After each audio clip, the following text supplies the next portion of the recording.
Hello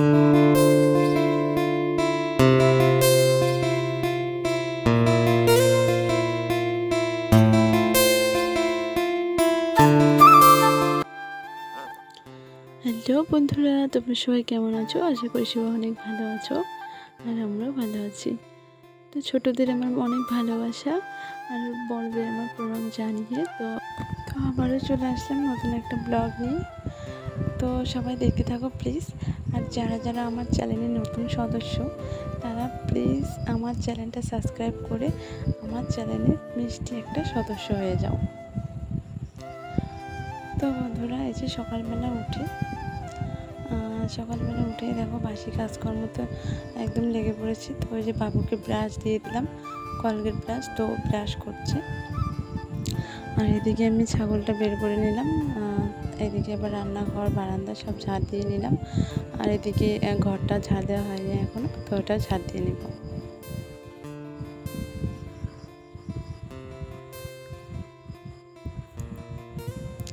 তো ওই যে ঘরে এসে বাসি ঘরটা ঝাড় দিয়ে নিচ্ছি। আর কালকে এই ঘরটাতে ডাইনিং ঢুকিয়েছি, তো এই ঘরটাতেই ছিল ডাইনিংটা। তো এই ডাইনিংটা ওই পাশের রুমে নিয়েছিলাম আর কি। তো এখন আবার এই ঘরেই নিয়ে আসলাম, কারণ খাওয়া দাওয়া নয়তো রাত্রেবেলা বলো সকালবেলা বলো অসুবিধা হয়ে যায়, তো এর জন্য নিয়ে আসলাম। আর এদিকে যে ঘরটা ঝাড় দিয়ে নিচ্ছে, আর যে বাইরের ছেলে খেলা করছে সকালবেলা উঠে। আর আজকে উঠতে একটু দেরি হয়ে গেছে, এই 7:30 বেজে গেছে আর কি। একবার উঠেছিলাম 5:30, না 5টার দিকে উঠেছিলাম, উঠে আবার ঘুমিয়েছি, কারণ ভালো লাগতেছিল না। ভাবলাম যে এত সকালে উঠে কী করব, মানে আলসি আর কি। সকালে উঠাই তো অবশ্য ভালো। তো যাই হোক, মা ছেলে দুজনে উঠে আবার শুয়ে পড়েছি। তো উঠতে উঠতে একদম 6:30 বেজে গেছে, 6:30, হ্যাঁ ওইরকমই বেজে গেছে। তো ওই যে উঠে বাসি কাজকর্ম করছি। তো ওই যে এদিকে ঘর বারান্দা ঝাড় দিয়ে, এবারে যে উঠানটাও সামনে দিয়ে একটু ঝাড় দিয়ে নিব। তো ওই যে সামনে দিয়ে পাতা, তারপরে ওই যে ছাগলের যে মানে পটি, তো ওগুলো সব আছে, তো ওগুলো ঝাড়টা দিয়ে একদম পরিষ্কার করে নিব। আর রাস্তাটা একটু পরিষ্কার করে নিব। তো এই যে বাইরে দেখো ঝাড় দিয়ে নিচ্ছে এদিকে। তো একদম ছাগলের পটি সব কিছু আছে, তো ওগুলো একদম ঝাড় দিয়ে একদম পরিষ্কার করে নিই। আর প্রতিদিনই ফেলে দিতে হয়, নয়তো একদম বেশি নোংরা হয়ে যাবে। তো এই যে দেখো বাড়ির সামনে এত ঘাস হয়েছে, দেখতে কেমন লাগছে। তো যাই হোক, কিছু করার নেই।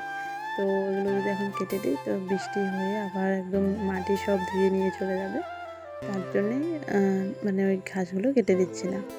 তো এই যে দেখতে পাচ্ছ বন্ধুরা, বাড়ি চলে আসলাম, মানে রাস্তা ঝাড়টা দিয়ে। তো ওই যে এখন ফুল গাছগুলোতে জল দিয়ে দিচ্ছি। তো বাড়িরগুলোতে আগে দিয়ে দিচ্ছি।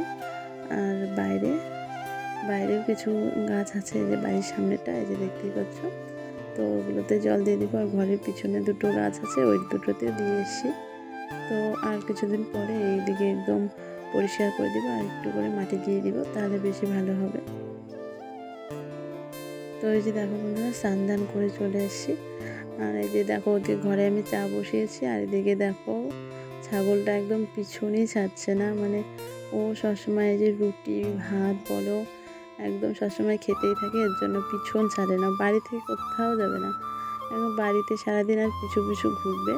তো এই যে দেখো রুটি দিচ্ছি কেমন করে খাচ্ছে, দেখছো? তো ভাবলাম যে এই জিনিসটা তোমাদের সাথে একটু শেয়ার করি।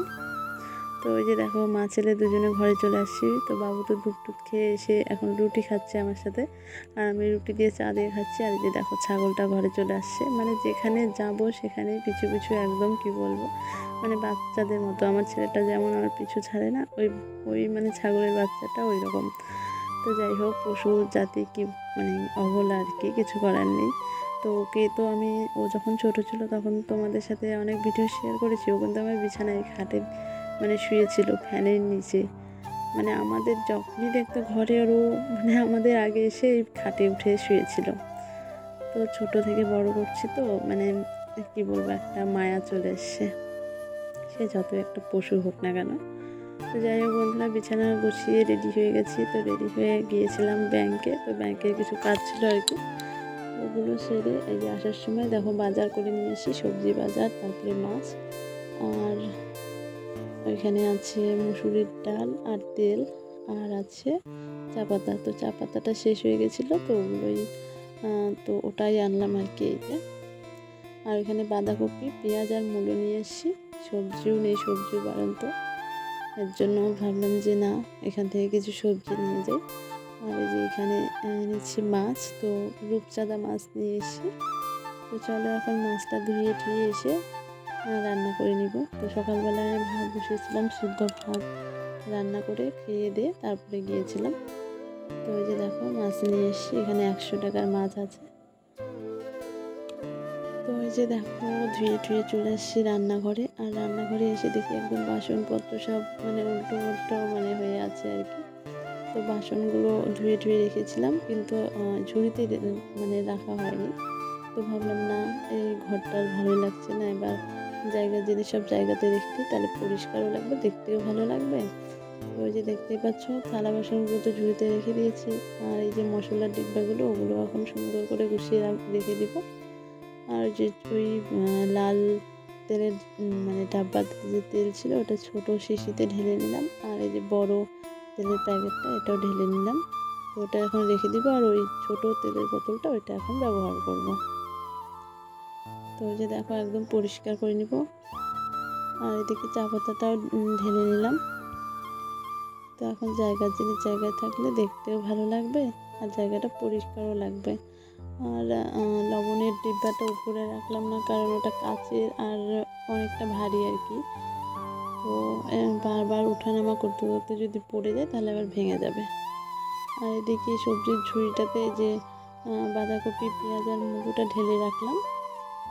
আর এই সকালবেলা পাঁপড় মানে চিপ ভেজে খেয়েছি, তো ওটাই তেল ছিল, ও কড়াইটা ঢেকে রেখেছিলাম কড়াইটা।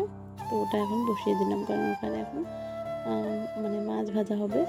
আর এদিকে মাছের ঝোল রান্না করার জন্য আলু আর মূলো কেটে নিচ্ছি। আর এবার মানে এই সিজনের প্রথম আজকে মূলো খাবো আর কি।